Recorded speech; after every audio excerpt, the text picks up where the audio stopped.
Hello and welcome. My name is Nawaf Ahmed Saad Al Ghamdi, and with me are Abdurrahman Al Shahri, Ahmed Al Ahmadi, and Muhammad Al Aidarous.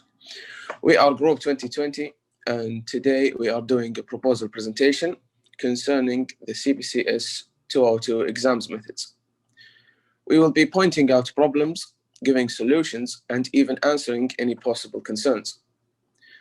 We didn't have to make a survey regarding this problem because, as we all know, after the first CPCS 202 midterm, the amount of negative feedback was huge.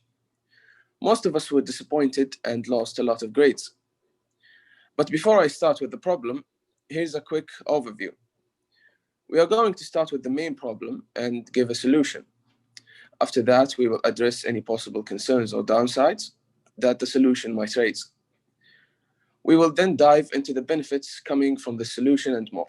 So let's start. The main problem that we all faced, that the Java program was not accessible in the exam. Since it's a subject based 100% on programming, the fact that no one could use the Java to program is disappointing. Many students couldn't even finish the last code because most of us ran out of time to manually write down a whole program. But the answer to this problem is simple.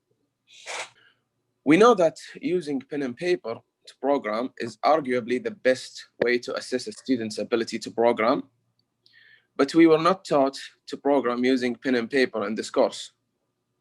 So you can understand what most of us went through when we tried to write a whole program on paper for the first time in the middle of the exam. What we would suggest is allowing students access to the Java in the exams, because it would help solve most of the problems that the students have with this course. But obviously, allowing this would cause some concerns on how to prevent cheating, since students can easily use the Java to find answers to other type of questions and use the Java for purposes other than solving the problem they were meant to solve. We have come up with 4 possible ways to prevent this type of cheating, all while allowing students to use the Java.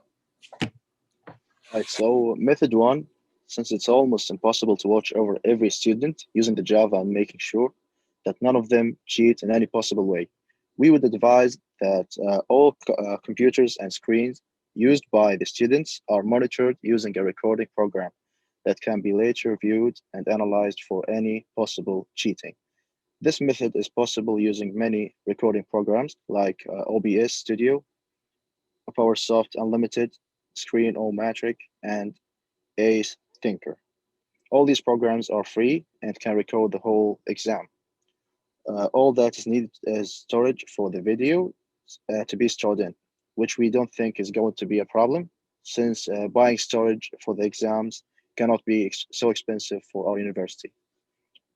Going on to method number 2, another alternative that we can use to avoid all these problems and downsides is by simply making all the midterms exams a fully made around program making using the Java. Although students would have to attend to the exam, it is going to be completely normal for the students to use the Java to make programs given in the exam.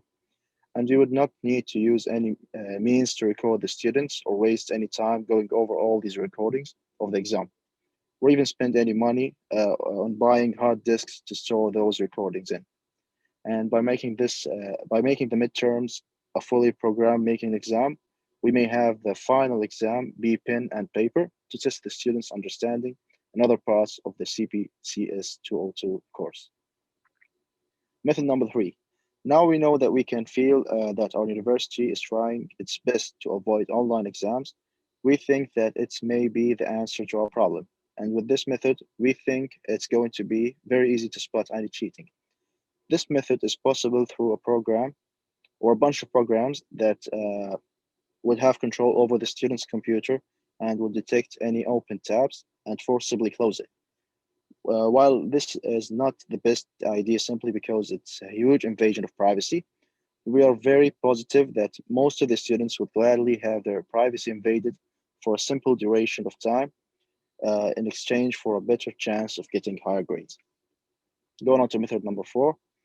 Instead of having midterms and exams, we can instead use the same system used in CPIT 110 last semester by having students make programs and submit them as an online assignments instead of exams, and use a plagiarism bots to spot any possible cheating or copying that might occur between the students.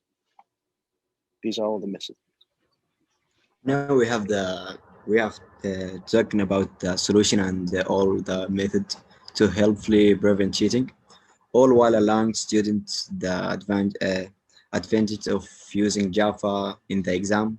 But this in part we will talk about the benefits of our solution, whether that is the benefit toward the student or toward the teachers and professor working on this course.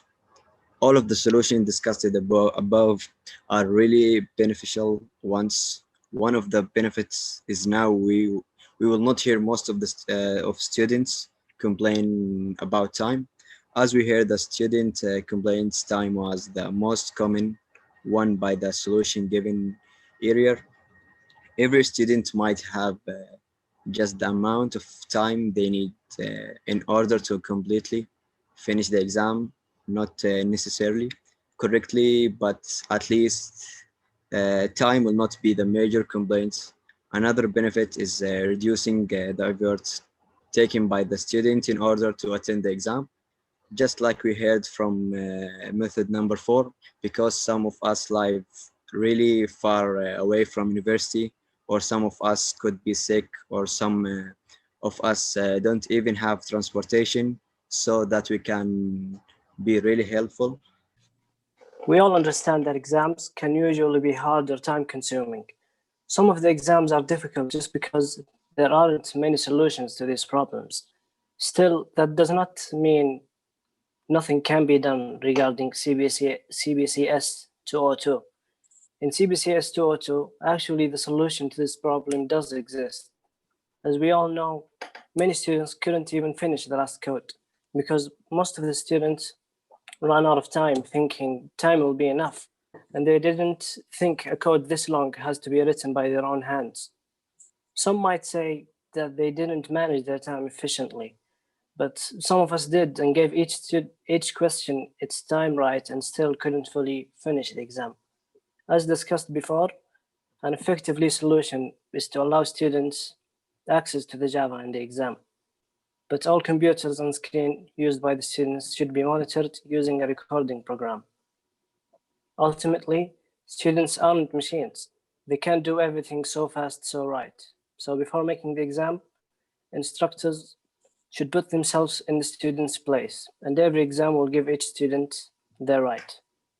Thank you for your time and be safe.